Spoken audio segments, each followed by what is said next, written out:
Are today topic is glycoside. जो हम carbohydrate chapter पढ़ रहे हैं तो उसमें आज हम पढ़ेंगे ग्लाइकोसाइड्स के बारे में। तो चलिए शुरू करते हैं चैप्टर। तो जैसे हमें पता है ग्लूकोज, फ्रक्टोज और रिबोज वो क्या होते हैं, हेमी एसिटल होते हैं ड्यू टू साइक्लिक स्ट्रक्चर, कि उनका साइक्लिक स्ट्रक्चर होता है इसलिए वो हेमी एसिटल होते हैं।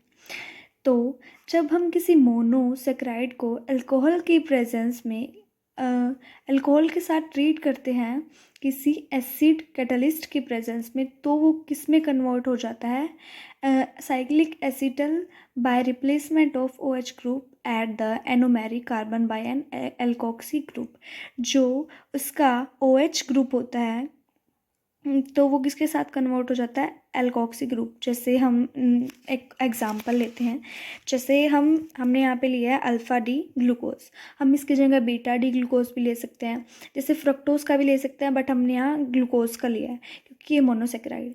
तो यहाँ हमने जब उसको CH3OH के साथ रिएक्ट कराया तो HCl गैस की प्रेजेंस में, तो वो क्या हुआ कि जो उसका OH था वो उसके OCH3 के साथ रिप्लेस हो गया और क्या साइक्लिक एसिटल बना दिया methyl alpha D glucoside. Glucose किस में कन्वर्ट हो गया, ग्लूकोसाइड, और plus methyl beta glucoside plus H2O। अगर हम यही रिएक्शन यहाँ पे हम ले सकते हैं beta D, either beta D glucose.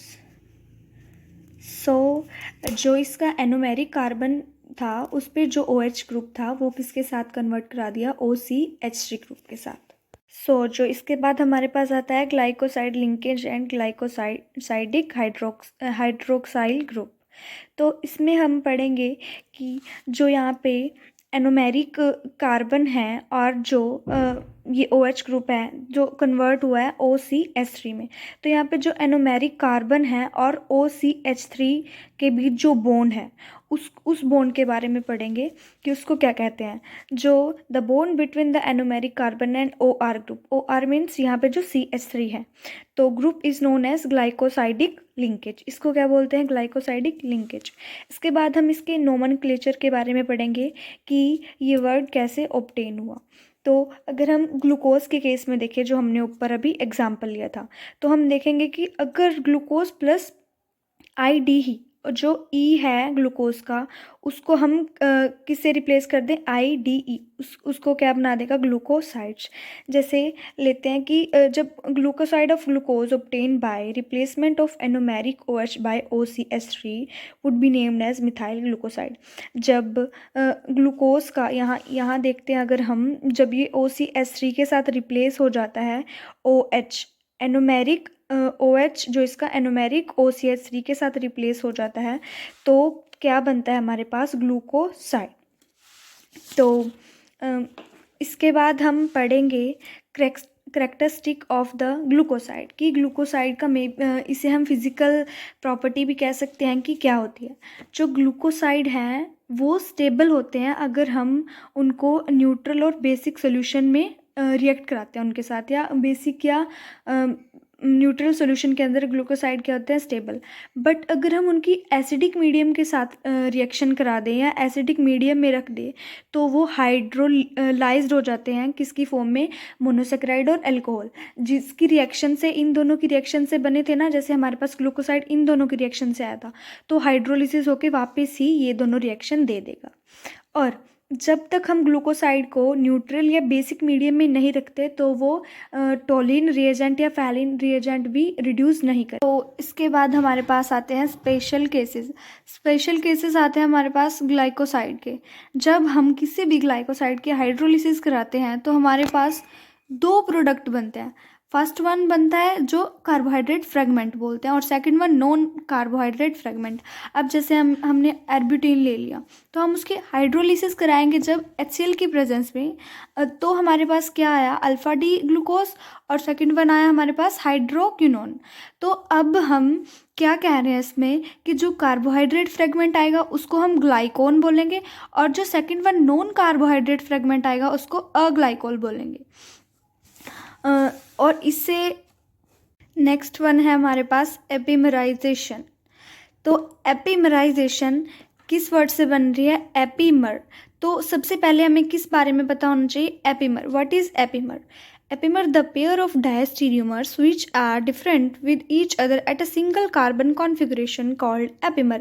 कि अगर हम दो डायोस्टीरियोमर्स, अगर हम पेयर लेते हैं किसी डायोस्टीरियोमर्स का, डायोस्टीरियोमर्स होते हैं जो नॉन आइडेंटिकल होते हैं, जो एक दूसरे के मिरर इमेजेस नहीं होते।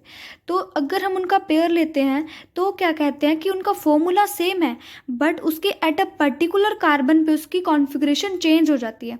लाइक दैट हमने लिया है डी ग्लूकोज और डी मेनोज।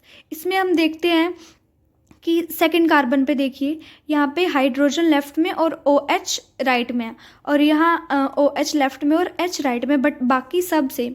तो इनको क्या बोलते हैं? जिनकी configuration at a particular carbon पे चेंज हो उनको एपीमर बोलते हैं। अब डी ग्लूकोज का लेते हैं हम डी ग्लैक्टोज के साथ।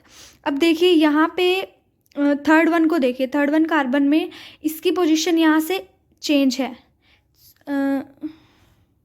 इसकी पोजीशन तो हमारा नेक्स्ट टॉपिक है एरिथ्रो और थ्रियो डायस्टीरियोमर्स। तो जैसे हमें पता है डायस्टीरियोमर्स क्या होते हैं? Are non identical and non mirror images of each other. जो नॉन आइडेंटिकल होते हैं और जो एक दूसरे की मिरर इमेजेस नहीं होते।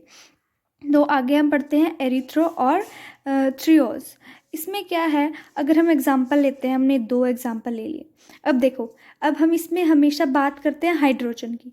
अब देखो, अगर हाइड्रोजन एक ही डायरेक्शन में हो या पर्टिकुलर कोई भी लगाए हम, जैसे यहाँ बी आर होता, B R B R B R, अगर हम हाइड्रोजन एक पर्टिकुलर डायरेक्शन में हो, एक साइड हो, उसे क्या बोलेंगे? एरिथ्रोज।